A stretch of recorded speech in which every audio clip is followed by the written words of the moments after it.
My name is Margaret Lane. I am 83 years old.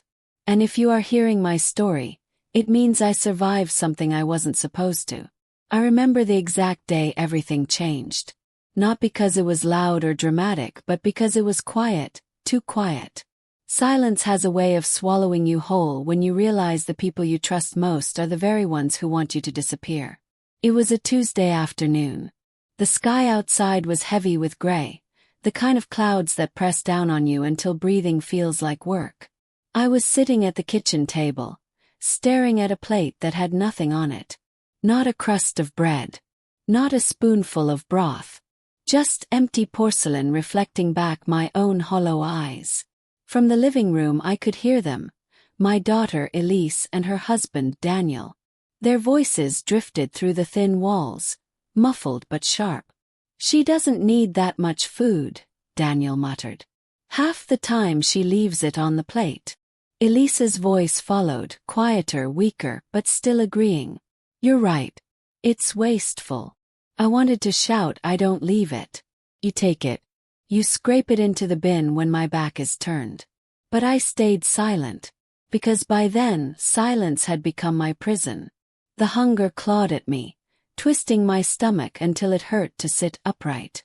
But worse than the hunger was the rattling sound in the pillbox on the counter. My heart medication 3 days gone. Not misplaced. Taken. I knew it. I felt the tremor in my chest with every missed dose. I had once thought Elise's house would be my refuge in old age. Instead, it was becoming my tomb. That evening, Daniel walked in with a smirk, holding the pillbox between his fingers like it was a toy. "Forgot to refill this again, huh?" he said, shaking it. I swallowed hard.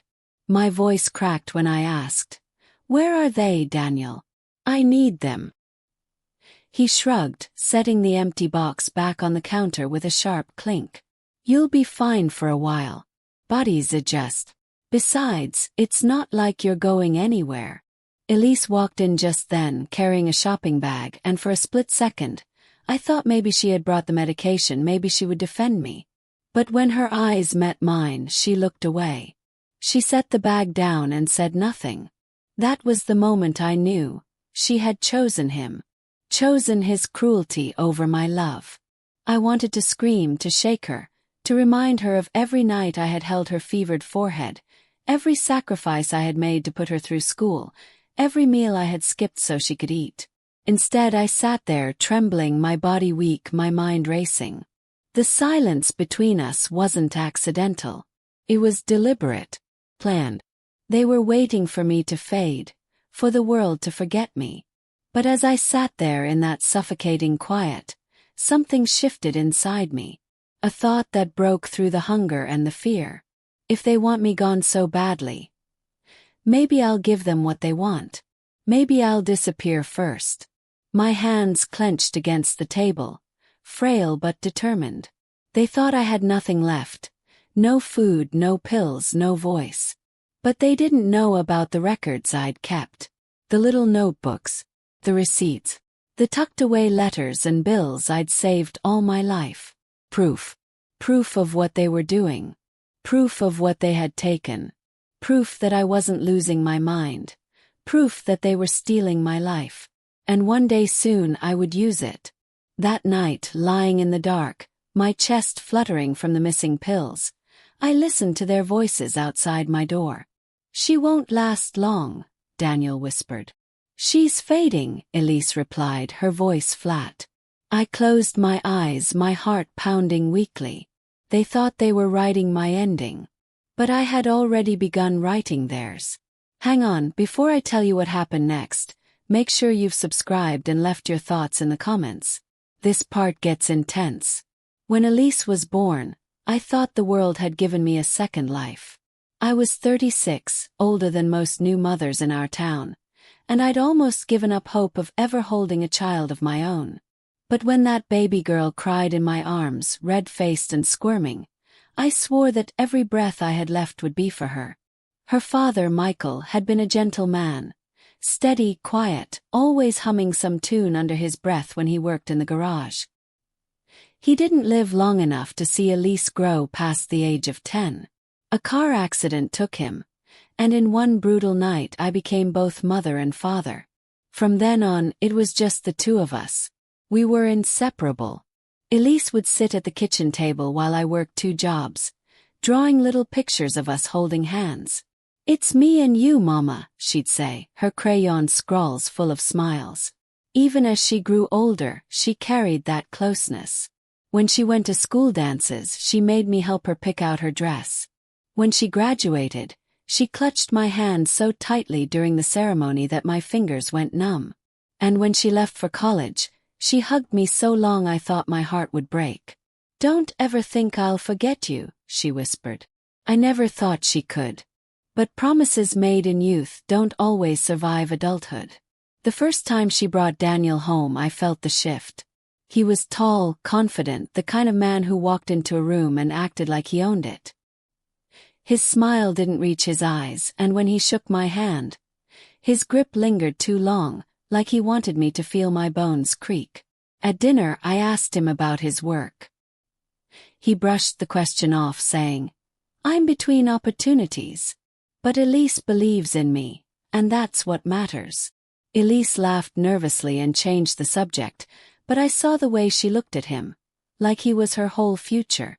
Over the years I tried to welcome him, but there was always an edge. When Elise laughed, he found ways to silence her. When she visited me, he complained that she was too tied to her mother.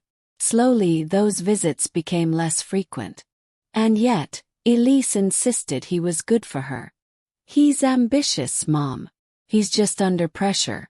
You don't understand him like I do." Maybe I didn't. But I understood what it meant when a man made a woman smaller in order to feel big himself. I'd seen it in neighbors' marriages, in friends who whispered their bruises away. I prayed Elise wouldn't be one of them. When I grew older and my legs began to ache, Elise offered to move me into their home. First, I was relieved. I thought, this is the daughter I raised, the girl who promised to take care of me. She said she wanted me close, that she worried about me living alone. I packed my things carefully, keeping only what mattered most. Calvin's watch, Michael's old toolbox, the quilt my mother stitched before she died. For a while it felt almost like family again. Elise and I cooked together. I read stories to the grandchildren. The house was noisy, alive, and I thought maybe Daniel's sharpness was just my imagination. But the cracks showed quickly. One evening I made Elise's favorite dish, chicken pot pie, from scratch. Daniel poked at it with his fork, smirked and said, "Heavy food like this will kill you faster. Maybe that's why she keeps making it." He laughed at his own joke, but Elise didn't defend me. She laughed with him. Another time, when I tried to help fold laundry, Daniel snatched the shirts from my hands. "You'll ruin the fabric. Just sit down, Evelyn. You're too slow." Elise said nothing. Even the grandchildren noticed. Once little Sarah whispered, "Grandma, why does Daddy always yell at you?" I smiled weakly and told her not to worry, but inside I was already crumbling. The hunger began after that. Meals became smaller, portions cut. Sometimes I'd open the fridge and find containers missing, food I'd bought with my pension check gone without a word. When I asked Elise, she shrugged and said, "Daniel gets hungry late at night. Don't be dramatic." Then the pills. My heart medication vanished more than once. Daniel would hold the empty bottle in front of me and shake his head. "You've got to keep better track of these. You're forgetful." Elise nodded in agreement, as if I were a child misplacing her toys. I knew I wasn't forgetful. He knew. But every protest I made was met with the same cold silence from Elise. And that silence cut deeper than Daniel's words. Because her silence meant she had chosen his side, even if it meant watching me fade. One night, I caught them talking in the hallway outside my room. I pressed my ear to the door. "She's weaker every day," Daniel said. "It won't be long now." Elisa's voice was low, almost trembling. "Maybe we should do more." No, he snapped. Let it happen naturally. Less trouble for everyone. My blood ran cold. And in that moment I knew. Elise wasn't going to save me. She wasn't going to remember the promises she made. She had already chosen him. I lay awake that night, staring at the ceiling. My stomach hollow, my chest aching without the pills, my daughter's laughter echoing in my mind. They thought I would fade quietly. But I wasn't planning to die in that house. I was planning to disappear. Before we move on, take a second to hit subscribe and drop a comment. I'd love to hear what you think so far. The betrayal didn't come all at once. It came in layers, like winter frost building on the windows, thin at first, then so thick you couldn't see through. It began with the food. First, it was just smaller portions. Elise would bring me a plate with half the serving everyone else had. "You don't eat as much anymore, Mom," she'd say lightly. When I asked for seconds, she'd smile tight and shake her head. "We're trying to stretch the groceries. You understand." But I knew what was happening. I saw Daniel pile his plate high with meat, saw him scrape leftovers into his mouth while mine stayed empty. I saw Elise look at me, then look away. Soon the plates stopped coming at all. I'd sit in my room, listening to forks clinking against plates in the dining room, the smell of roast chicken or pasta filling the air. Sometimes Elise would bring me a slice of bread, dry and stiff, with a glass of water. "You don't need heavy food at your age," Daniel would call from the kitchen. His laugh would follow, sharp as a knife.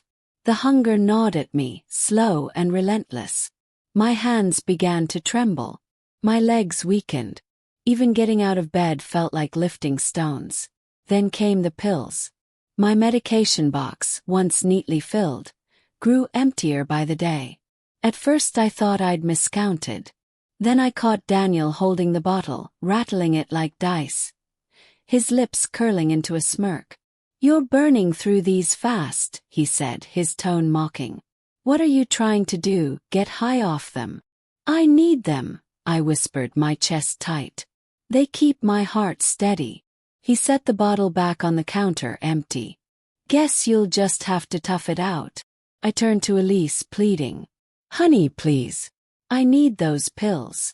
But she just bit her lip and said, "Daniel's right. Maybe you depend on them too much." My heart sank. Not because of the pills, though I felt the fluttering in my chest grow worse each day, but because my daughter had become a stranger.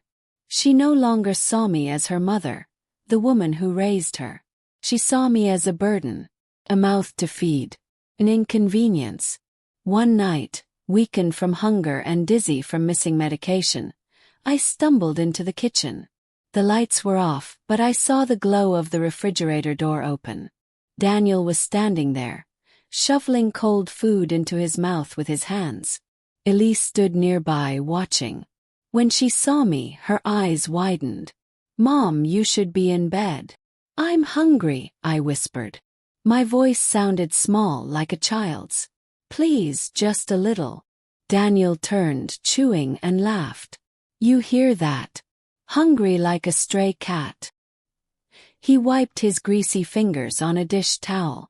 "Go back to bed, Evelyn. You'll eat tomorrow." Tomorrow. Always tomorrow. I swayed, gripping the counter to keep from falling. Elise reached out as if to steady me. For a moment I thought she might help, but then she pulled her hand back and lowered her eyes. That was worse than Daniel's cruelty. Her silence. Her choosing him over me again and again. Days blurred together after that. Hunger became my constant companion. The house grew colder, not from the weather, but from the way I was erased. The grandchildren stopped coming to see me.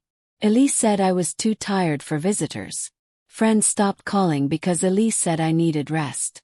Piece by piece, my world shrank until all I had was the four walls of that room.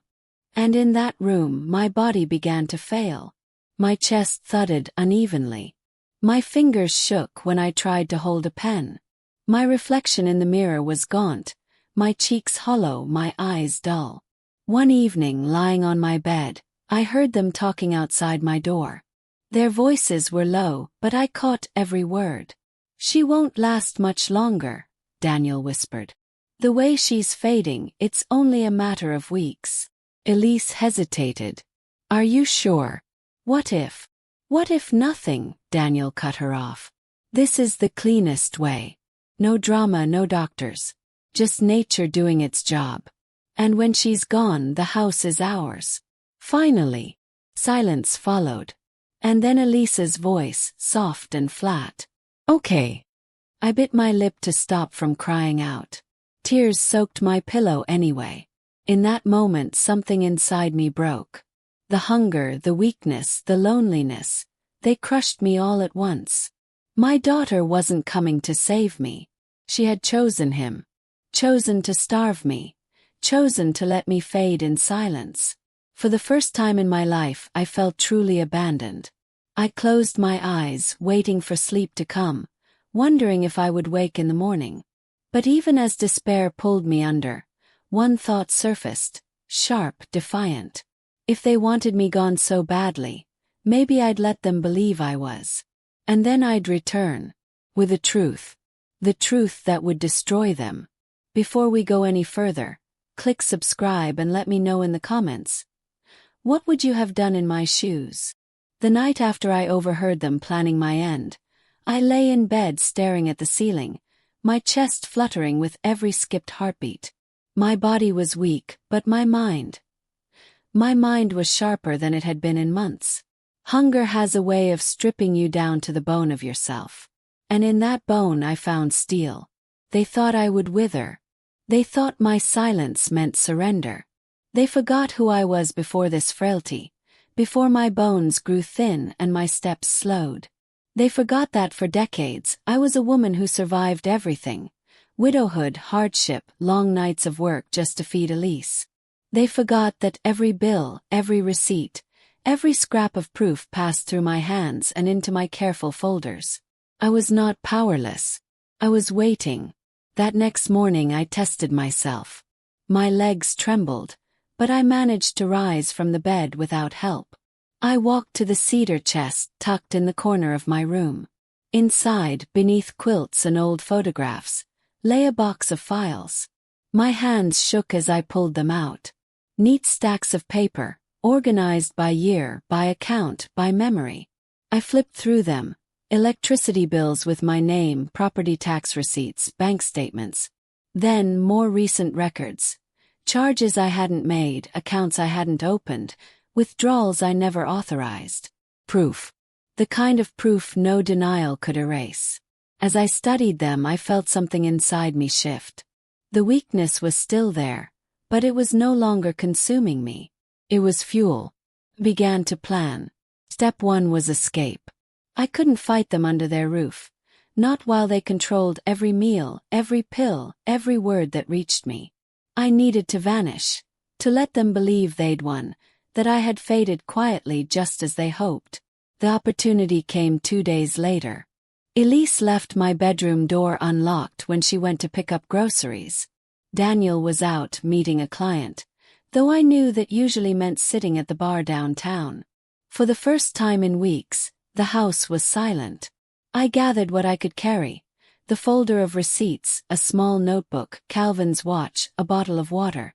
I tucked them into a canvas bag and slipped out the back door, cane tapping softly against the steps. The air hit my face like freedom. I didn't walk to a neighbor's. I didn't want pity or rumors. Instead, I walked slowly, deliberately, to the bus stop at the edge of town. Every step sent shocks of pain through my legs, but I refused to stop. When the bus pulled up, the driver frowned. "You all right, ma'am?" He nodded. "Just going to Main Street." He helped me aboard, and as the bus rumbled away, I looked back at the house where Elise and Daniel thought I was fading. For the first time in months, I smiled. Let them come home to an empty room. Let them think I had finally disappeared for good. But I wasn't fading. I was moving. On Main Street, I walked into the small brick building with a gold plaque that read, Law Offices of Janet Fraser. Janet had been Elise's childhood friend, now a lawyer with a reputation for being relentless. When she saw me, her eyes widened. Mrs. Lane. What on earth? I set the folder on her desk. They're trying to starve me. They've stolen from me. And I have proof. I want them finished. Janet flipped through the papers, her expression hardening with each page. This is fraud. Abuse. Evelyn, this is criminal. I know, I said, my voice steady. And I want it exposed. Publicly. I want them to lose everything they think they've gained from me. She looked at me impressed. Most people would want a quiet settlement. Quiet is what nearly killed me, I snapped. Now I want the opposite. We spent hours piecing everything together. Janet made copies of the documents, filed emergency petitions, and called in contacts at the local paper who covered stories on elder abuse. She promised me, they won't know what hit them. When I left her office, the sky had cleared. For the first time in weeks, I felt the sun on my face. I didn't go back to the house that night. Instead, I checked into a small motel on the edge of town with Janet's help. It wasn't much, peeling wallpaper, the hum of a vending machine outside my door, but it was mine. My space. My sanctuary. I ate my first full meal in weeks, swallowing each bite slowly, tears in my eyes. Food had never tasted like survival before. In the mirror I saw my reflection. Gaunt, hollow, but alive. Alive with purpose. They thought I would vanish quietly. But I was going to return. And when I did, I'd bring the truth with me. Enough truth to destroy them both. That night, as I drifted to sleep in the motel bed, my phone buzzed. Message from Elise. Mom. Where are you? Please answer. We came home and you were gone. I turned the screen face down on the nightstand. Let them panic. Tomorrow the world would learn what they had done. Before we move on, take a second to hit subscribe and drop a comment. I'd love to hear what you think so far. The next morning, I woke in the motel with a strange calmness in my chest. Not joy, not relief, something colder. Resolve. For weeks, I'd been shrinking, disappearing under their silence, their control, their cruelty. Now it was my turn to make them feel what it was like to vanish. Janet arrived just after sunrise, carrying a slim briefcase. She looked at me with a firm nod. Everything is in motion. Reporters, investigators, the state board. All we need is your voice. My voice, I murmured. That's the one thing they couldn't take. By noon we were standing in the county courthouse. Elise and Daniel had been summoned under the guise of a property matter. They entered together, Daniel's chest puffed out, Elise clinging to his arm. When their eyes found me, seated at the front with Janet, Elise's mouth fell open. Mom, she gasped. I didn't answer. The clerk called the hearing to order. Janet rose and began to lay out the evidence. One by one she placed documents on the table. Forged credit applications, bank withdrawals tied to Daniel's accounts, medical receipts showing the pills Elise claimed I misplaced, grocery ledgers that proved my pension had been drained into their expenses. Each paper landed like a stone in still water, ripples of shame spreading across the room. Daniel's face reddened, his smugness cracking. This is outrageous. She's old, confused. She doesn't know what she's talking about. But Janet only raised an eyebrow. Old, yes. Confused. Well, she kept everything. Receipts, bills, records. More organized than most of my clients half her age. The investigator nodded, holding up a forged signature. Mr. Miller, this is your handwriting. We've confirmed it with your bank. Care to explain? Daniel sputtered, but no words came. I finally stood, cane steady in my hand, and turned to Elise. My voice shook, but not from weakness, from fury that had finally found release. You let him starve me, Elise. You let him take my food, my medicine, my life, And you stood by, silent. I gave you everything. My youth, my strength, my years. And in return, you tried to bury me in silence. Her face crumpled, tears spilling. Mom. No, I cut her off, the word like a blade. Don't call me Mom. You don't get to anymore. The courtroom went still. Reporters scribbled, cameras flashed. Elise sobbed quietly, but I didn't soften.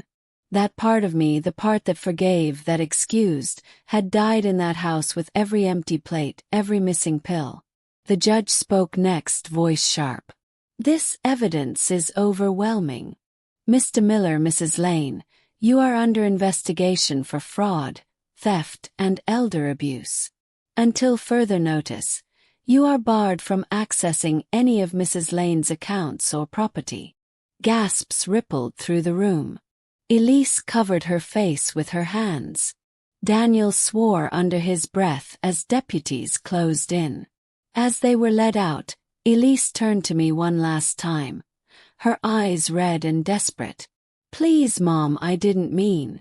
I met her gaze without flinching.